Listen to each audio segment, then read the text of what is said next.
తగ్గించాలి petrol diesel ధరలు వెంటనే, తగ్గించాలి పెట్రోల్ డీజిల్ ధరలు వెంటనే, తగ్గించాలి వెంటనే, తగ్గించాలి.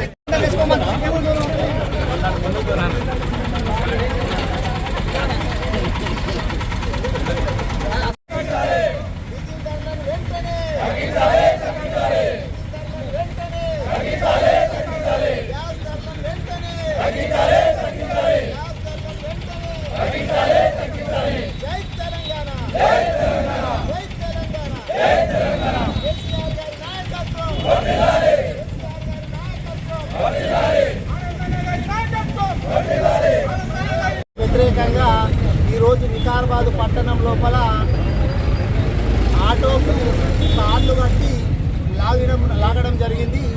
ప్రజాస్వామ్యయుతంగా మేము నిరసన వ్యక్తం చేయాలనేటటువంటి ఒక ఉద్దేశం చేత ఈరోజు ఈ ర్యాలీ కార్యక్రమము, నిరసన కార్యక్రమం తీసుకోవడం జరిగింది.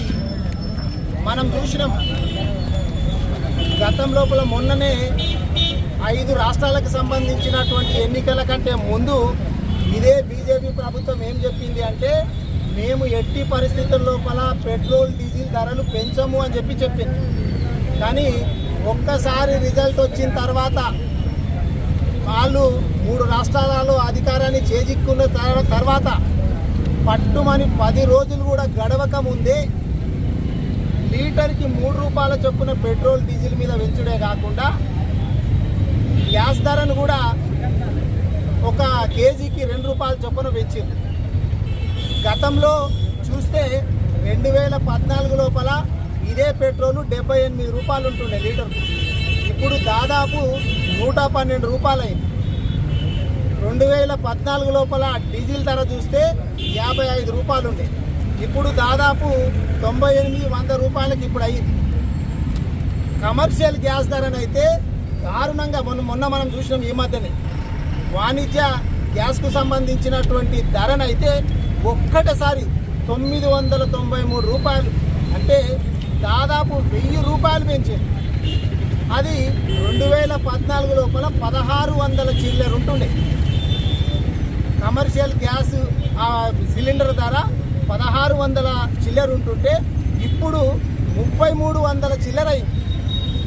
మొన్న మనం చూసినాము 3 రూపాయలు పెంచిండ్రు ఒకసారి, మళ్ళీ 4-5 రోజులకే 90 పైసలు పెంచారు. చాలా మందికి 3 రూపాయలు పెంచింది ఒక్కటే తెలుసు, కానీ 90 పైసలు పెరిగింది తెలియదు. ఎందుకంటే రూపాయి కంటే తక్కువ పెరిగే వరకు చాలా మందికి తెలియదు. సిట్టెడు పుట్టెడు చేయాలనే ఉద్దేశం చేత వీళ్ళు పెంచుకుంటూ పోతున్నారు. మనం గతం లోపల 2022లో చూసినాము 10 రూపాయలు పెంచింది అప్పుడు పెట్రోల్ మీద ఇదే బీజేపీ ప్రభుత్వం. ఇప్పుడు కూడా వాళ్ళ టార్గెట్ ఏంటంటే 10 నుంచి 15 రూపాయలు పెంచాలనేది కంకణం కట్టుకొని కూర్చున్నారు. ఒక్కటేసారి 4-5 రూపాయలు 10 రూపాయలు పెంచితే తెలుస్తుంది కాబట్టి రూపాయి కంటే తక్కువ పెంచుకుంటా పోతే అట్లా 10 సార్లు పెంచినామంటే ఓ 20 రోజులు 30 రోజుల టైం తీసుకొని వాళ్ళు అనుకున్నటువంటి 15 రూపాయలు 20 రూపాయలు పెంచాలనేటటువంటి కంకణం కట్టుకొని ఉన్నారు. అదేగాక రాబోయేటటువంటి రోజుల లోపల డొమెస్టిక్ గ్యాస్ సిలిండర్ అంటే మనం వంటకు వాడేటటువంటి సిలిండర్ల ధరను కూడా పెంచబోతున్నారు అనేటటువంటి మాకున్నటువంటి సమాచారము. కానీ మరి ఇది ఎవరి మీద భారం పడుతున్నది? సామాన్యుల మీదనే భారం పడుతున్నది. సామాన్యులు ట్రాన్స్పోర్ట్ ఛార్జ్ పెరిగిన తర్వాత నిత్యావసర వస్తువుల ధరలు పెరుగుతాయి, పాల ధరలు పెరుగుతాయి, పిల్లలను స్కూళ్ళకు పంపించాలంటే ఆ వ్యాన్ల ట్రాన్స్పోర్ట్ రేటు పెరుగుతుంది, నువ్వు కోడిగుడ్డు పెరుగుతుంది, చింతపండు పెరుగుతుంది, ఉప్పు పెరుగుతుంది, పప్పు పెరుగుతుంది, అన్నీ పెరుగుతాయి. కానీ మోడీ గవర్నమెంట్ గారు మొన్న మన దగ్గరకు వచ్చి మీరు పెట్రోల్ డీజిల్ తక్కువ వాడండి అన్నప్పుడే మనకు అర్థమైంది ఈయన పెంచబోతున్నాడు అనేటటువంటిది మనకు అర్థమైంది. కానీ మీరు ఇంకొకటి కూడా ఆలోచన చేయాలి. మనము మొన్న కమర్షియల్ సిలిండర్ ధర పెంచినప్పుడు చిన్న హోటల్లో ఎంత దారుణమైనటువంటి పరిస్థితులు ఎదుర్కొన్నారు. కొన్ని చిన్న హోటళ్ళు అయితే బంద్ చేసుకున్నారు. దాంట్లో ఇప్పుడు మీలాగా అందరూ 5 స్టార్ హోటళ్ళలోనే పోయి తినరు. చిన్న హోటళ్ళలో తినేటటువంటి వాళ్ళు, కాలం గడిపేటటువంటి వాళ్ళు చాలామంది ఉంటారు. లాస్ట్కు ఎటువంటి పరిస్థితి వచ్చిందంటే GST ఏ విధంగా అయితే వేస్తారో కొన్ని హోటల్స్ లోపల గ్యాస్ ఛార్జీ అని చెప్పి సపరేట్గా వేసేటటువంటి పరిస్థితికి వచ్చింది.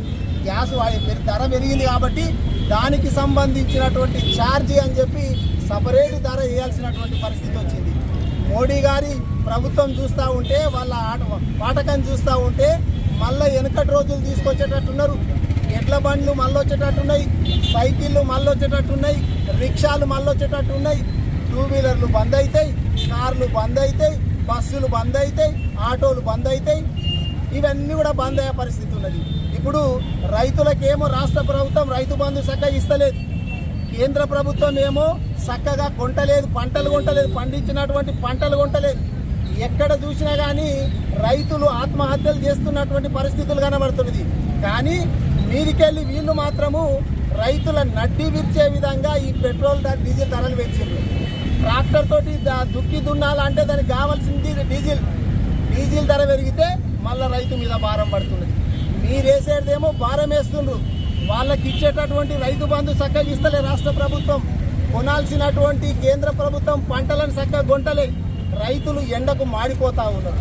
కానీ మనం ఇంకొక మాట గుర్తుపెట్టుకోవాలి, అసలు ఈ పెట్రోలు ఇప్పుడు 112 అయ్యిందంటే దీని బేసిక్ ప్రైస్ ఎంత ఉంటుంది అంటే, ఇప్పుడు సౌదీ నుంచి కావచ్చు, ఇంకో చోట నుంచి కావచ్చు, వీడికి ట్రాన్స్పోర్ట్ అయ్యి వచ్చినప్పుడు దీనికి పడేటటువంటి రేటు, ఇది అందరు కూడా సామాన్యులు చాలా బాగా వినాలా, పడేటటువంటి రేట్ ఎంత అంటే 57 రూపాయలు.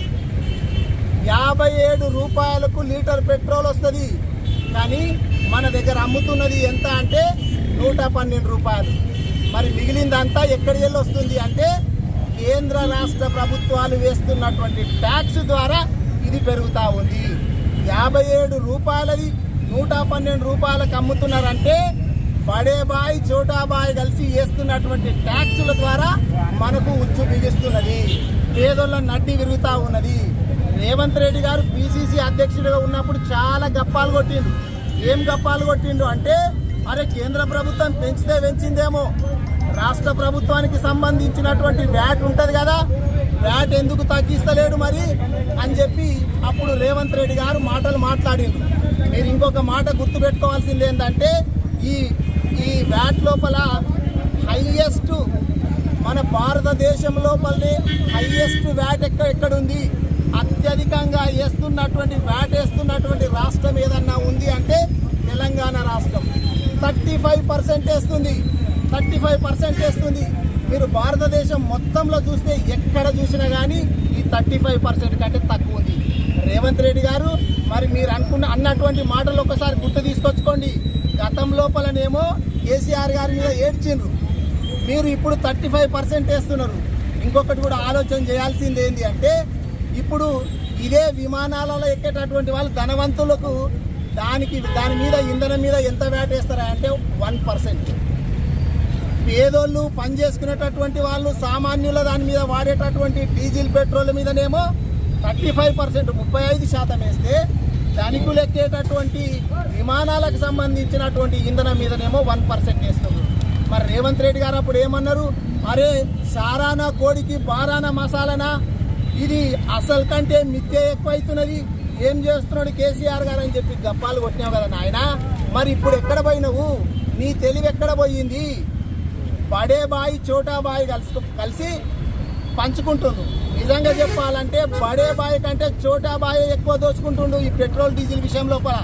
చాలా మంది ఏమనుకుంటారు అంటే, అరే పెట్రోల్ డీజిల్ అంటే ఇది కేంద్రానికి సంబంధించినటువంటి విషయము, రాష్ట్రానికి కాదు, పాపం రేవంత్ రెడ్డి అంటారు.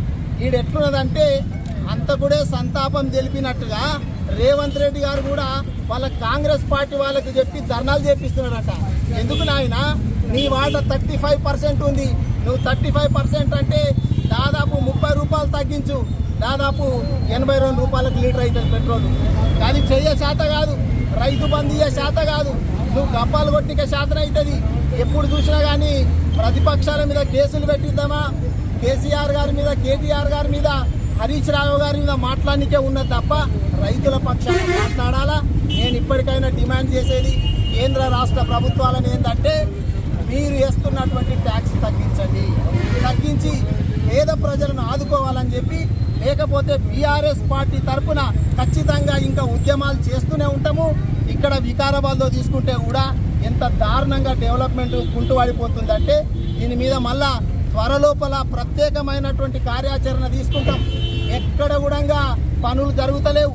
మున్సిపాలిటీ తీసుకున్నా, ఇంకొకటి తీసుకున్నా ఆ నీళ్ళ సమస్య అట్లే ఉంది, రోడ్ల సమస్య అట్లే ఉంది. ఎక్కడ వేసినటువంటి గొంగలు అక్కడే ఉంది. పేరుకు మాత్రం ముఖ్యమంత్రి గారి జిల్లా, స్పీకర్ నియోజకవర్గం. ఏమైందంటే మళ్ళీ ఎక్కడిది అక్కడనే ఉంది.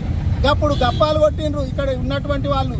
అరే రోడ్లు వికారాబాద్ జిల్లాలో చాలా దారుణంగా ఉన్నాయి, పిల్లనిచ్చేటట్టు లేరు అని చెప్పి గప్పాలు కొట్టినటువంటి కాంగ్రెస్ వాళ్ళు మరి మీరు ఎంతమందికి పిల్లల్ని ఇప్పించిండ్రు, ఎంతమంది పెళ్లిళ్ళు చేసిండ్రో చెప్పాలని చెప్పి డిమాండ్ చేసుకుంటూ ఖచ్చితంగా రాబోయేటటువంటి రోజుల లోపల కేంద్ర రాష్ట్ర ప్రభుత్వాలు ఈ రెండు దొంగలు వీళ్ళిద్దరే కలిసి పెంచిండ్రు కాబట్టి మీరిద్దరూ వ్యాట్ తగ్గించి ట్యాక్స్ తగ్గించేసి డీజిల్ పెట్రోల్ ధరలు తగ్గించే వరకు టీఆర్ఎస్ పార్టీ తరఫున పోరాటం చేస్తామని చెప్పి తెలియజేసుకుంటూ సెలవు.